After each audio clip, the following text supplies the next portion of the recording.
Bukan, bukan Supra yang ini.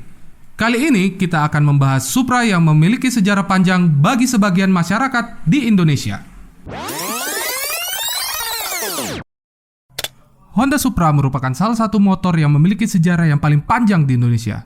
Bahkan, motor bebek ini telah dijual di Indonesia sejak tahun 1997. Bahkan jika ditarik lebih jauh, Honda Supra merupakan suksesor Astrea yang telah dijual sejak tahun 1980-an. Bahkan, saking larisnya motor ini, kita mungkin masih bisa melihat generasi-generasi pendahulu Supra X di jalanan hingga saat ini. Balik lagi di Wheelslab dan kalian menyaksikan sejarah Honda Supra.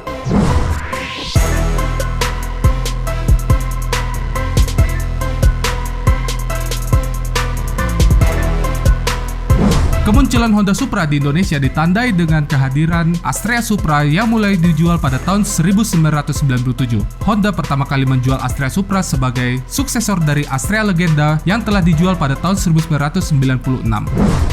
Motor bebek ini diproduksi dengan mesin 100cc yang berkode C-Series dengan konfigurasi mesin SOHC 4 tak berpendingin udara. Mesin ini menghasilkan tenaga 7,1 horsepower dan torsi sebesar 7,2 Nm yang menggunakan transmisi rotari 4 percepatan. Supra generasi pertama ini dulu dikenal karena memiliki fitur yang sangat basic. Bahkan produksi awal Supra generasi ini menggunakan tromol di kedua roda.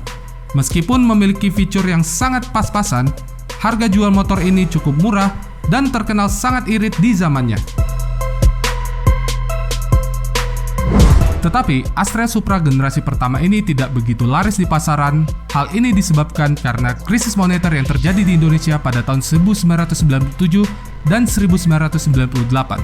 Pada 2001, Astra Honda Motor mengeluarkan Supra generasi kedua. Pada Supra generasi kedua ini, Honda memutuskan untuk tidak lagi menyematkan kata Astrea dan menambahkan huruf X pada nomenklatur Supra generasi kedua ini. Secara umum, motor ini masih menggunakan mesin, transmisi, hingga suspensi yang serupa dengan generasi sebelumnya. Ubahan yang paling terlihat dari Supra generasi kedua terdapat pada sisi pengereman dengan penggunaan cakram di roda depan. Pada 2002, Honda merilis beberapa varian Supra, yakni Supra XX yang menggunakan kopling dan Supra V yang menjadi versi murah dari Supra XX. Namun, kedua varian ini tidak bertahan lama karena tidak laku di pasaran. Honda kemudian mengeluarkan Supra Fit pada tahun 2004 sebagai versi ekonomis Supra X. Honda memposisikan Supra Fit untuk menghadapi gempuran motor asal Tiongkok yang menyerupai Supra di Indonesia seperti Power X, Millennium X, dan sejenisnya. Produksi Supra X generasi kedua ini berhenti pada tahun 2005 seiring dengan diluncurkannya generasi ketiga dari Supra X. Generasi ketiga Supra X meluncur pada tahun 2005. Generasi ini merupakan generasi yang mendapatkan perubahan paling radikal dari antara generasi Supra sebelumnya. Di generasi ini, Supra X mendapatkan mesin baru dan penambahan beberapa fitur. Sejatinya, Supra X generasi ketiga merupakan penerus dari Karisma dan Karisma X yang didiskontinue pada tahun 2005. Supra X generasi ketiga menjadi basis pengembangan Supra hingga saat ini. Supra generasi ketiga ini pertama kali diperkenalkan pada tahun 2005. Supra generasi ini memiliki tampilan yang lebih lancip dan menyiku dari generasi kedua. Menggunakan mesin 125cc, Supra X generasi ketiga didesain lebih modern dari sebelumnya, seperti odometer digital, tangki bensin, dan bagasi yang lebih besar. Supra generasi ini mendapatkan beberapa kali facelift dan penambahan fitur-fitur baru. Pada 2007, Supra X pertama kali mendapatkan facelift dengan tampilan yang jauh lebih ramping dan aerodinamis. Pada facelift pertama ini, Supra X juga hadir dengan varian injeksi dan cakram di roda bagian belakang. Honda kemudian merilis varian Helm-in Supra pada tahun 2013. Menggunakan mesin 125cc injeksi, fitur utama yang ditawarkan Supra Helm-in hanya ada pada bagian penyimpanan bagasi seperti namanya. Namun, produksi Supra X varian ini kemudian dihentikan pada tahun 2018.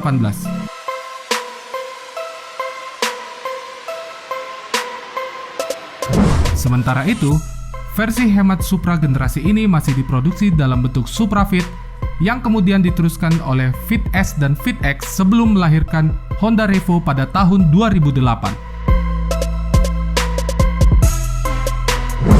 Pada tahun 2014, generasi keempat Supra X resmi meluncur.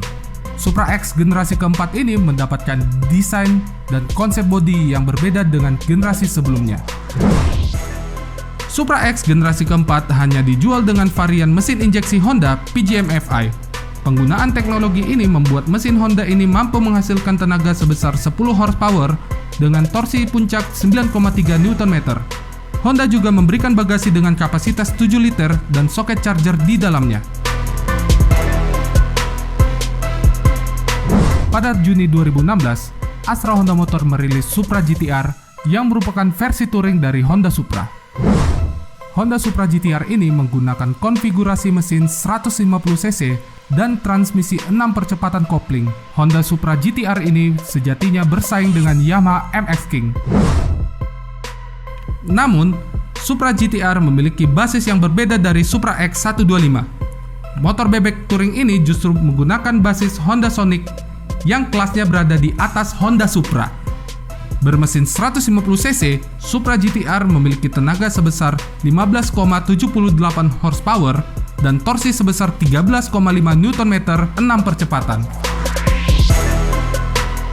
Selain di Indonesia, Honda Supra juga dipasarkan di beberapa negara lain dengan nama yang berbeda-beda, seperti Honda Wave di Thailand dan Honda Innova di pasar Eropa. Mungkin penggunaan kata Kijang Innova pada Toyota Kijang merupakan balasan Toyota terhadap Honda yang sebelumnya telah membajak nama Supra sebagai nomenklatur kendaraan mereka. Meski pasar motor bebek saat ini tidak sebesar dekade 2000-an, Supra tetap menjadi motor bebek yang sangat populer karena ketangguhan, mesin yang irit, dan spare part yang mudah ditemui di pasaran. Beberapa generasi Honda Supra juga digunakan sebagai kendaraan dinas PNS di Indonesia sehingga dianggap memiliki kualitas yang baik. Demikian pembahasan mengenai Honda Supra. Jika kalian memiliki saran mengenai kendaraan apa yang harus kami bahas di video selanjutnya, silakan komen di bawah. Jangan lupa like, subscribe, dan aktifkan lonceng notifikasinya untuk mendapatkan video-video terbaru dari Wheels Lab. Sampai jumpa!